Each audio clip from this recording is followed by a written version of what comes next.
شہادت حسین کو بیان کرنا یہ بھی مصطفیٰ کریم علیہ السلام کی سنت ہے، اور شہادت حسین کو بیان کرنا یہ بھی کریم رؤوف رحیم نبی صلی اللہ علیہ وسلم کی سنت ہے۔ حضرت ام فضل رضی اللہ تعالیٰ عنہ آپ حضور کی بارگاہ میں حاضر ہوتی ہیں، عرض کرتی ہیں یا رسول اللہ صلی اللہ علیہ وسلم میں نے رات کو ایک خواب دیکھا ہے، اور خواب میں ایک عجیبی منظر دکھائی دیا ہے کہ آپ کے جسم اقدس کا ایک ٹکڑا کٹتا ہے اور میری گود میں گر جاتا ہے۔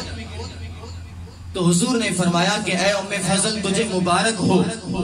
میری لخت جگر میری بیٹی فاطمہ الزہرا کے ہاں بیٹا پیدا ہوگا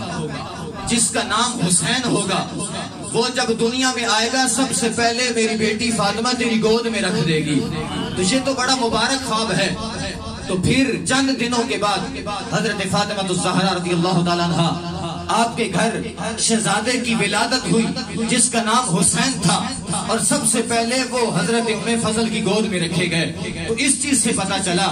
کہ ولادت حسین کو بیان کرنا یہ بھی میرے مصطفیٰ کی سنت ہے، اور شہادت حسین بیان کرنا حضور علیہ السلام ام المؤمنین ام سلمہ رضی اللہ تعالیٰ عنہ آپ کے کاشانہ میں تشریف فرما ہیں۔ ایک فرشتہ حاضر خدمت ہوتا ہے، کبھی پہلے آیا نہیں ہے، رب کی بارگاہ سے حاضری کی، وہ التجا کی ہے مولا میں تیرے محبوب کے در پہ حاضری پیش کرنا چاہتا ہوں۔ رب کی بارگاہ سے وہ اس کی استدعا اور انتباہ اور اپیل منظور ہوتی ہے، وہاں سے سفر کرتا ہے، عرشوں کو چھوڑتا ہے، فرش کی طرف آتا ہے، مصطفیٰ کی دہلیز پہ آ کر حضور کے دروازے پر دستک دیتا ہے،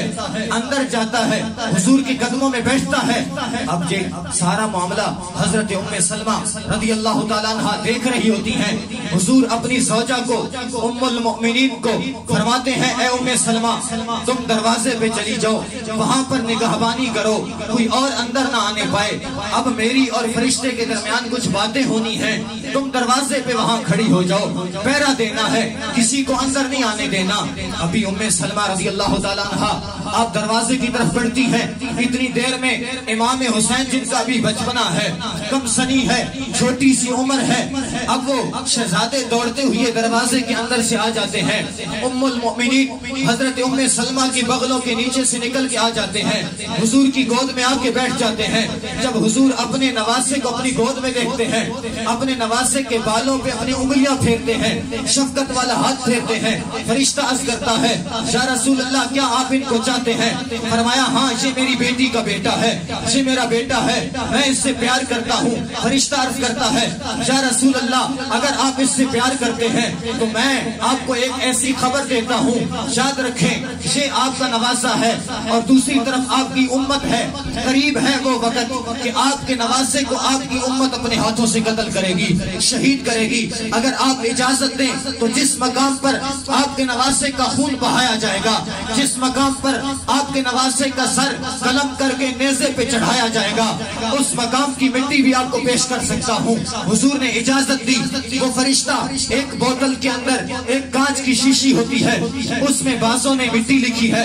بعضوں نے کنکریاں لکھی ہیں، بعض روایات میں ریت آتی ہے، لیکن وہ مٹی فرشتہ حضور کو پیش کرتا ہے، کہتا ہے حضور یہ وہ مٹی ہے، اس جگہ کی ہے، اس مقام کی ہے جس مقام پر رب کائنات آپ کے اس نواسے کو شہادت کا مقام عطا فرمائے گا۔ حضور اس کا ڈھکن کھولتے ہیں، اس بوتل کے اندر جو مٹی ہوتی ہے اس کی بو کو سونگتے ہیں، حضور بے چین ہوتے ہیں، اس کو واپس کرتے ہیں، کہتے ہیں اے فرشتے یہ جو مٹی میں نے سونگی ہے اس میں بلا کی بے چینی ہے، بلا کی بو ہے۔ پھر فرشتہ حضور کو پیش کرتا ہے، حضور یہ امانت ہے، یہ اپنے پاس رکھ لیں۔ حضور وہ امانت لے کر حضرت ام سلمہ رضی اللہ تعالیٰ عنہ آپ کے حوالے کر دیتے ہیں، اور ساتھ تاکید بھی کرتے ہیں اے میری زوجہ، اے ام المؤمنین ام سلمہ یاد رکھنا یہ وہ مٹی ہے، یہ کربلا کی سرزمین سے آئی ہے، یہ ابھی تو مٹی ہے، کنکریاں ہیں، ریت کے ذرات ہیں، لیکن دیکھنا جس وقت یہ خون میں تبدیل ہو جائے سمجھ جانا میرا نواسہ حسین شہادت کے مقام پہ فائز ہو چکا ہے۔